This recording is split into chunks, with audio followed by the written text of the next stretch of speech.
Now, let me play this video from this woman that's saying that she's suffering as a result of making $120,000 a year. Now, I have not watched the video yet, but I was able to find it and realize that it was playable.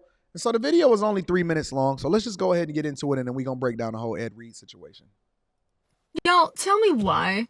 Just, why am I still living paycheck to paycheck? Why? My job pays, like, a decent amount of money. Like, very median, very average. But, like, I should be able to live on this. This is a good salary. Good salary. Not anymore, bitch! Not anymore! Like, I've started to dread going to the grocery store to buy fucking tinfoil. Because off-brand, weak-ass tinfoil is like $10. I saw an 18-pack of eggs for $13. I walked in to the Walmart like a few days ago. I bought standard necessities, Ziploc bags, tinfoil, eggs, some fucking lentil pasta because I can't eat the real stuff and that has good protein in it, a singular pound of ground beef, milk, eggs, cheese. Tell me why I walked out of there having spent $70. So, so far, because I'm going to break this down, she's basically saying that her job pays her decent. Her household income is $120,000 a year. Now, before I really start to break this down and deep dive into it, I hate to say it. You know what I'm going to say, but I hate to say it. I told you so. I told you so. I warned you. I've been telling you this for years. You can't outspend your way to good habits. You can't out-earn your way past inflation and what's going on in the economy. The middle class is going to continue to suffer, and $100,000 is not going to feel like $100,000. And I even had a conversation with y'all where I told y'all that there's no such thing as high value men at $100,000 in my personal opinion. And you laughed at me. And you said, but Anton, everybody only makes $40,000 to $47,000 a year. The average median household income is $67,000 a year, so on and so forth. And you laughed at me. And then I broke down the math, and you laughed at me again. And you complained and you whined.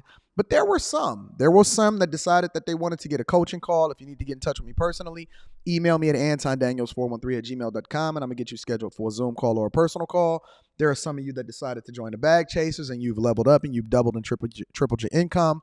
There's some of you that took my advice and you looked at all of my previous mastermind sessions inside of the Patreon, in addition to all of the interviews, and you implemented all of the things that I told you to implement as far as reducing your taxes, opening up your businesses, looking at things from a business perspective, so on and so forth, right? And so some of you are thriving.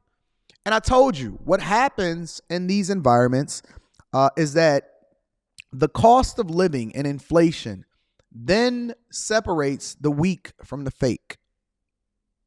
The weak from the fake. Because some of y'all are weak, but a lot of y'all are fake, right? And so many people are pretending that they're doing okay. And it really doesn't matter how much you make unless you're past a specific threshold. And I said, listen, they said, Anton, what is the threshold and what do you think a high value man is at this point? And I said, you got to be making at least $250,000 a year just on the financial side. That has nothing to do with character, networking, so on and so forth. But you got to be making at least $250,000 a year because you're not really separating yourself from the pack as far as the middle class until you at least start to make $250,000 a year. I warned you. Now, this is not to harp on, talk about, or downgrade anybody specifically, but I want to give you the reality of where things are going and what's going to happen in the future. All right? Things are going to continue to be expensive. People like me, we are not going to suffer. We're going to get richer.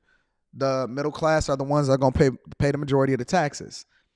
And I'm not going to give you a whole lesson a day because I've been doing that. And if you want to tap in and get that type of information, then we can talk about that on the Patreon. But what I'm trying to tell you is that when you go to the grocery store and you get the minimum, everything is going to be back in check. All of this reckless spending, everything that they gave you as far as stimulus packages and all of that other type of stuff, inflation was at 9%, almost 10% throughout the whole year. they laying off from jobs and all of this other type. I warned you. I warned you not to get that basket weaving degree. I warned you not to take out student loans. I warned you not to do all of this other type of stuff. And so what her problem is, what I see happening from her, and which she's never going to admit, because she's not going to give the full financial picture. She's living paycheck to paycheck because she's also living a lifestyle that's been taught to her from the federal government and from social media itself, and that she probably has to have a new car with a car note that also comes with maintenance and insurance and gas. And she also had to go and get that degree, which also comes with a lot of student loan debt, right?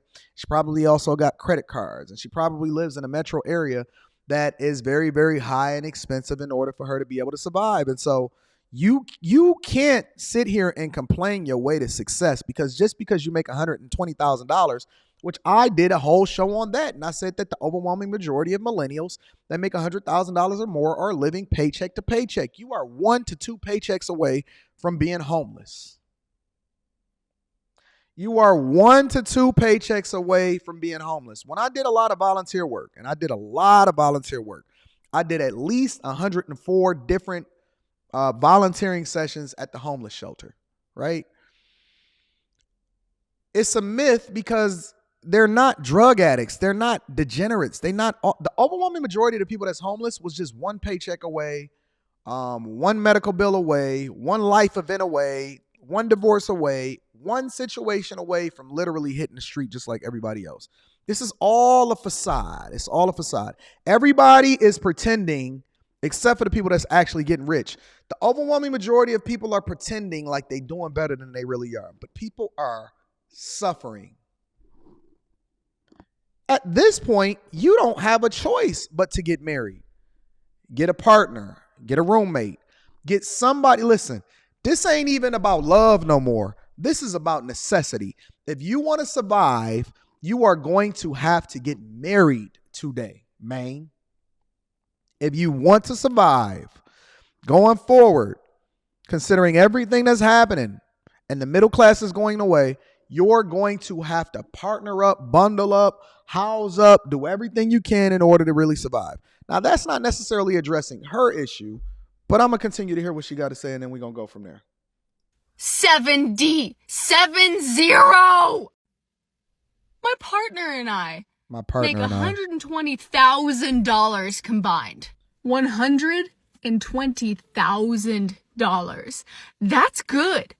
That should be okay. We should be set. Not enough. Took a lot of work and effort and resume building and all the good stuff to get here. Why are we both living paycheck to fucking paycheck? This is not sustainable. How are people going to find a place to live? How are we supposed to continue to eat? Forget about me, because we're still living. We're kind of making it. It's not as horrible as it could be. But what about these young kids trying to start a life, trying to get out of their parents' house and be independent adults, and they can't? Aw, we live in a privileged society where the rest of the world has understood that you got to make sacrifices if you really want to live the life that you want to live. I tell people all the time, I say, listen, these college students, and I'm let me give y'all a little bit of props. These young people that's 20, 21, 19, 22, 23, 24, 25 years old, that's booking coaching calls, y'all kicking ass. Because y'all are tapping in with me and you saying, Anton, how is it that I need to be successful? I want to be rich. I don't want to just be an average person, right? And I tell you, I say, okay, well, be poor. And they be like, huh? I say, be poor. They say, what do you mean be poor? I said, you're a college student.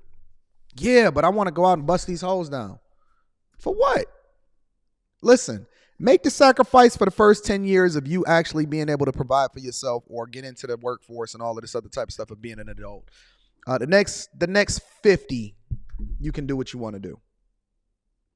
And I said, 10 years sound like a long time, don't it? He said, yeah. I said, but it fly by just like that. Just like that, it's over.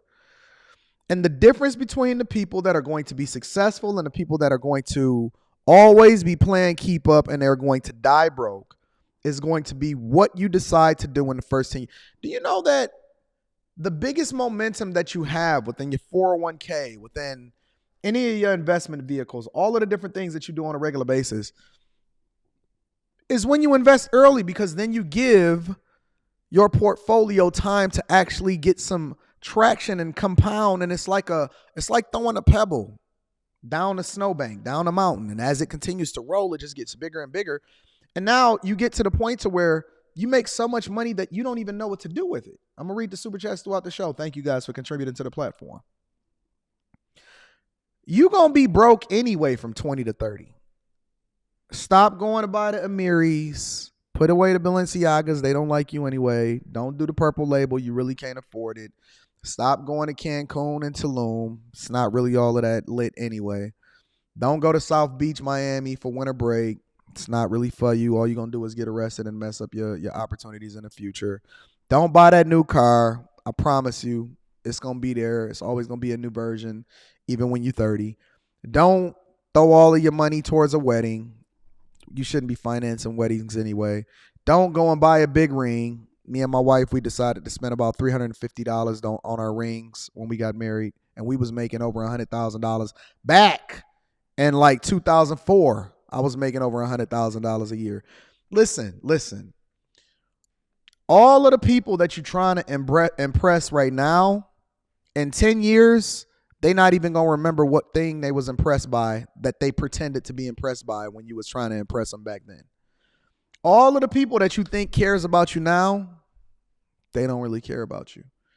Half of these people, overwhelming majority of them, is not even going to be around anyway after a couple years. I see people on the internet all the time. People that used to join the panel on Fight Club, they didn't know that I was popping up. And then I jump up and then they hurry up and click off because they scared. They scared of me. They scared. Like, people come in, they show up, they disappear, they come back. Hey, I was having a life event, and then they disappear again because they've been depressed. You're not even going to see half of these people. I was telling my daughter the other day, I said, don't try to impress them people in school. She's like, what you mean? I said, Leslie, the overwhelming majority of these people that you graduate with, you're not even going to see them going forward in the rest of your life after you graduate. Once you walk across some stage, you're not even going to ever see them again unless you decide that you want to go to your reunion. It does not matter. You do not have to join a Patreon in order to get a coaching call. You can email me at antondaniels413@gmail.com, and I'm going to have my assistant set you up with a Zoom call or a personal call. None of it matters. Nobody cares. Listen, I tell you what. If I left the internet tomorrow and I just went and lived my life and I retired and I never made another video and I removed all of my content, a year from now, you would forget. You would move on. You would go to somebody else that was talking shit. You would be entertained by them. Nobody would be here to give you a reality check, and you would forget. It's the truth. I would go off, disappear, live my happy life. That's why when people say shit about me on the internet, I don't even care. Because a week from now, nobody is ever going to even remember. Nobody is going to care at all. Nobody. If a scandal came out tomorrow, 3 weeks from now, I'm only going to get more famous because of more visibility. I can't wait to find me a scandal to get myself into. I'm mining. Me and Rita have been working on a scandal for a long time. What is it that we can do to make ourselves scandalous? Because it's only going to make you bigger, more infamous. It's going to make you more famous, and nobody's even going to remember why they didn't like you or liked you or had a problem with you in the first place. And then life moves on until somebody else presents some kind of other dump. Ed Reed is going to show up saying that he don't like Bethune-Cookman, and then that's going to be a whole nother story. Nobody is even talking about Coach Prime anymore. Nobody's talking about Deion Sanders. Nobody cares. Listen, I'll do you another one. Nobody cares about Shanquella Robinson. Been in touch with the father. Kicking it, going back and forth. Hey, remember when Sha'Carri Richardson was a problem? Now they talking about her getting kicked off the plane. They don't even remember what she was doing last year. Nobody cares about. I don't even remember the dude's name. The dude that was driving real fast with the Corvette and in Vegas after the game, and then he crashed and killed somebody, and then they arrested him and he lost his career. What was his name? Nobody even remembers his name. Half the stories last year, Nobody remembers. Half the rappers dead. Nobody even talk about it anymore unless somebody speaks about it or brings it up and has it be relevant according to whatever it is that we got going on right now. People was literally just complaining. And somebody sent me a story where people was complaining about Beyonce making a gajillion dollars performing over in Dubai, and all of the people were mad about it. You know what's going to happen next week? Nobody's going to care. Nobody's going to remember. Nobody cares. So what you have to do is focus on the thing that is going to substantiate the best life for you, not caring about what your mama think, your father think, or what these people on social media think. As a matter of fact, don't even tell the people on social media what you got going on. Just fucking win. Just win. Win. Henry Ruggs, that was his name. Henry Ruggs. I didn't even remember his name. Nobody cares. Let me finish the rest of this video because I want to get into this Ed Reed situation. They can't. Paying for college has become a joke. Requirements for jobs have reached incomprehensible bounds. The debt to income ratio is crazy. Then don't People take are on debt. unable to start their lives. They're unable to build their own lives. Snowflakes. What the fuck kind of dystopian bullshit is this? This country is going to burn to the ground. No, it's going to burn to the fucking ground. And we're going to be the ones to burn it. Says the white woman that makes over $120,000 a year. Listen, nobody feels sorry for you. Get the fuck off my screen. Just I can't take it. Just get off my screen. Nobody feels sorry for a woman that makes 100. Nobody feels sorry for a white woman sitting in her new car that she's paying a car note on, that she signed the lease for, that is educated and is going to be okay in her life, and she's going to choose to have kids and saddle them with debt. Nobody feels sorry for a white woman making $120,000 a year. Get your life together. Stop running in the victim Olympics. Make better sacrifices. Stop taking on a bunch of debt. Nobody cares about your problems. Pay it off. Invest your money. Stop trying to keep up with the Joneses. Get the fuck off TikTok and get your life together with your partner. Stupid, man. Nobody cares about that, bro.